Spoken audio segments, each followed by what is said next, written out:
होगी, अन्यथा नहीं होगी। खूब मेहनत की लेकिन यज्ञ की पूर्णाहुति नहीं हुई।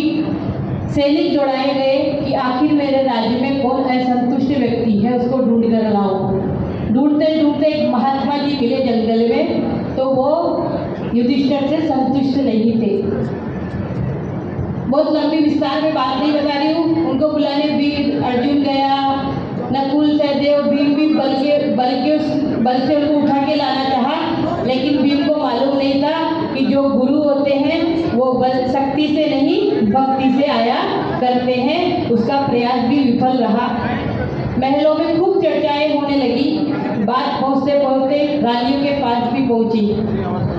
जब द्रौपदी के पास बात पहुँची तो द्रौपदी ने कहा कि एक मौका मुझे भी दीजिए, मैं संत महात्मा को मनाकर बुलाती हूँ। सब उसको थोड़ा नाराज होने लगे कि सब जाके आ गए, जो काम हम नहीं कर सके एक स्त्री होके तुम क्या कर लोगी।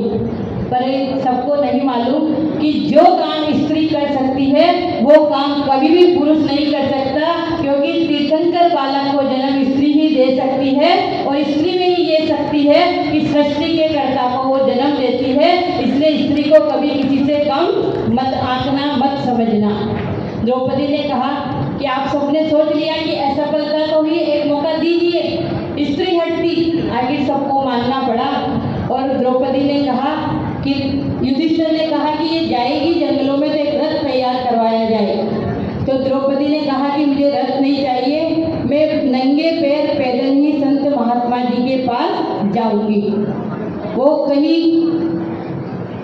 वो नंगे पैर कहीं कदम दूर चल के महात्मा जी के पास पहुंची और बोली कि महात्मा जी आप चाहते क्या है, एक बार अपनी बात तो रखिए कि आपको चाहिए क्या, फिर हम नहीं दे सकेंगे तो समझेंगे कि हम आपको संतुष्ट नहीं कर सकते। तो महात्मा जी थोड़ा नाराज हुए कि बोले जब सब आके गए तो तू क्या कर लेगी। बोले एक बार मेरे कहने से आप आपकी बात रखिए कि आपको क्या चाहिए।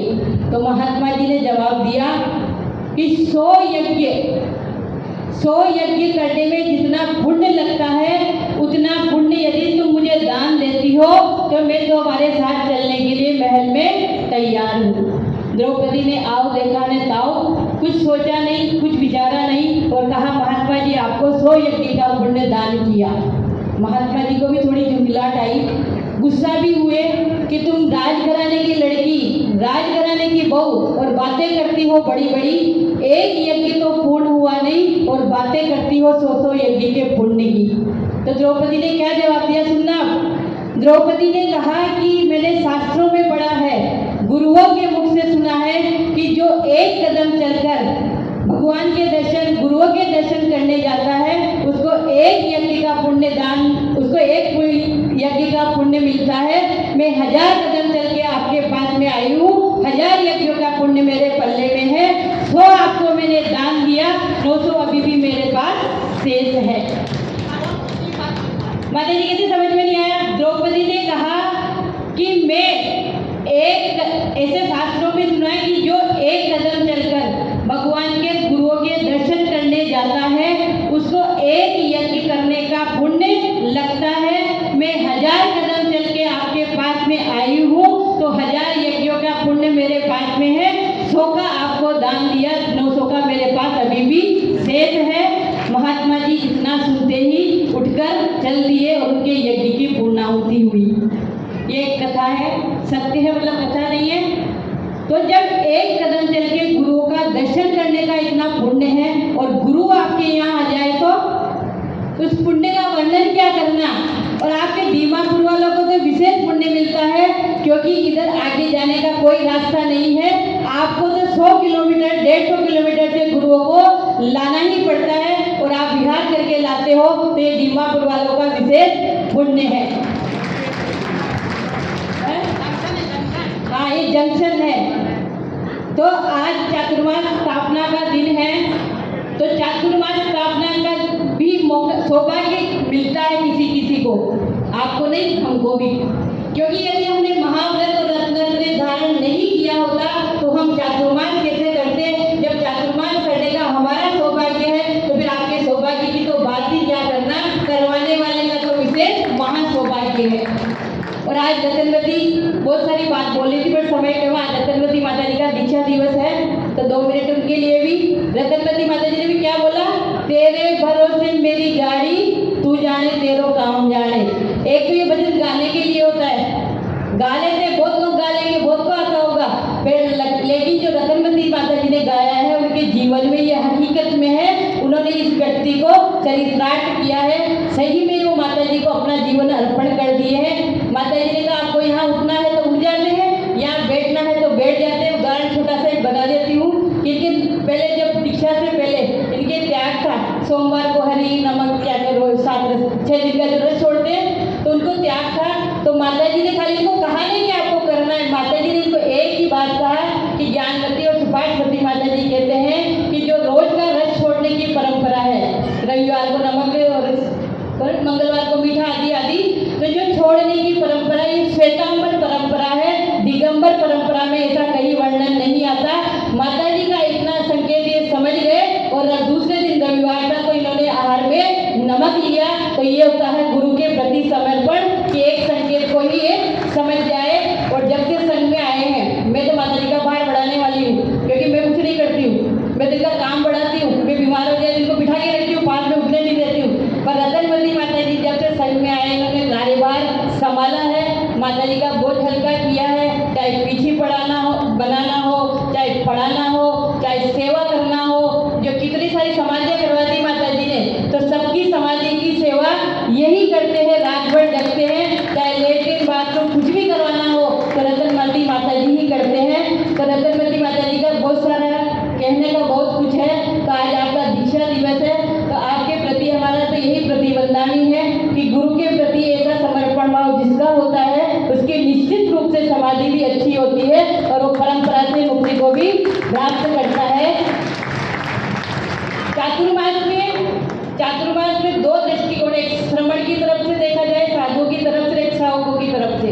तो श्रावकों का, साधु का क्या लक्ष्य होता है कि ऐसी जगह चातुर्मास करे जहाँ अपनी साधना कर सके, अपना तप कर सके, अपने ग्रंथों का पठन कर सके, लेखन कर सके। और आप लोगों का देखा जाए दृष्टिकोण, तो आपका क्या है चातुर्मास में, क्या है आप लोगों का कि जो साधु है उनसे हम क्या लाभ ले सकते हैं, उनके सानिध्य में रहकर हम क्या त्याग कर सकते हैं, क्या तपस्या कर सकते हैं, क्या सीख सकते हैं, क्या पढ़ सकते हैं। और गरिमावती माता जी तो ऐसे ही ज्ञान का भंडार है, तो आप जितना लाभ ले सकते ले लो। करनानी होगा, माता जी को इतना ज्ञान है कि कई संघों से फोन आते हैं, कई इस विषय में चर्चा होती है कि इसका निर्णय क्या होगा, तो माता जी का भी उसमें नाम आता है। तो ऐसे माता जी आपके नगर में विराजमान है, यदि आपको लाभ लेना हो तो ले सकते हो, नहीं तो हम हमारी साधना करेंगे। हमारी पढ़ाई तो दिन भर चालू रहती है, हमको लगता है कि 24 घंटे कहाँ जाते हैं, समय नहीं मिलता।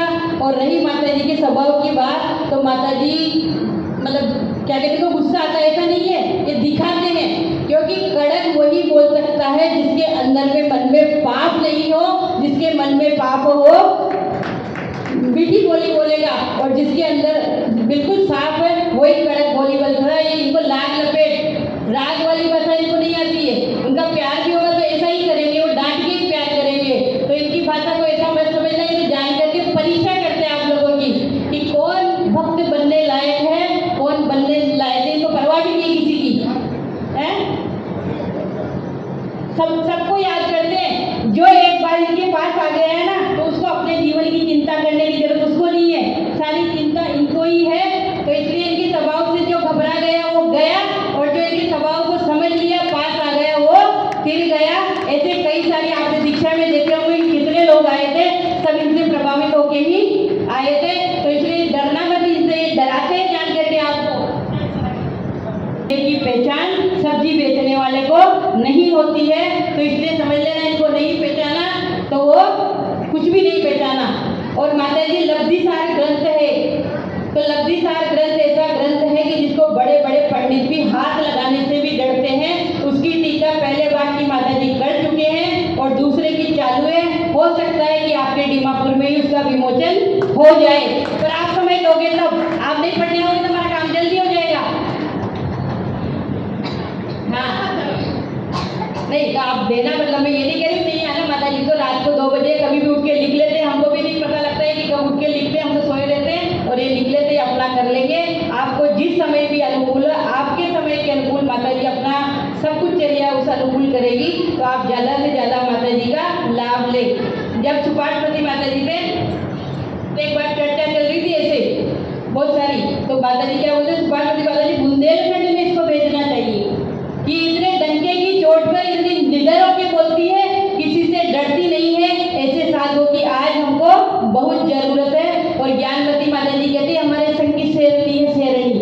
क्या बोलते थे ज्ञानमती माता जी कि हमारे संग की शेरनी है, ये कहीं भी आगम के जो वचन है उसको बोलने में डरती नहीं है, घबराती नहीं है, क्योंकि इनको कोई लाग लपेट नहीं है। अगर कोई आगम के विरुद्ध बोलेगा तो ये बोले बिना रह ही नहीं सकते, बोलेंगे ही बोलेंगे। ये नहीं देखेंगे कि बोलने वाला सामने वाला करोड़पति अरबपति है किस पद पे, वो विचार नहीं करेंगे। आगम के विरुद्ध एक भी वचन सहन नहीं कर सकते हैं। वैसे गरिमामती माता जी से आपको जितना लाभ लेना हो लीजिए। फिर बाद में जैसे सब लोग बोलते हैं माता जी हम तो पहचान ही नहीं पाए आपको, अब पहचान लो। तो आप भी ऐसा मत कहना कि माता जी हम तो जब दीमापुर में रहे तो आपको पहचाने ही नहीं, चिड़िया चुके सारा खेत में क्या होगा। तो इसलिए जितना आप लाभ ले सकते हो चातुर्मास में, और फिर आपकी बात 5 महीने का चातुर्मास हो रहा है तो उसका भी विशेष लाभ लेना। और हमारे विख्यात माता जी का पहला चातुर्मास है, वो तो पता ही है कि दीक्षा लिए हैं, बाकी सब पहले से कुछ काफ़ी कुछ जानते हैं। इनका एक बार सेमिनार भी रखेंगे बच्चों को, जैनिज्म एंड साइंस का सभी जगह हुआ है और बहुत अच्छा रहा है, तो माता जी का भी रखेंगे। तो इनके भी ज्ञान का लाभ सब लो और हमसे तो खाली आशीर्वाद लो बस।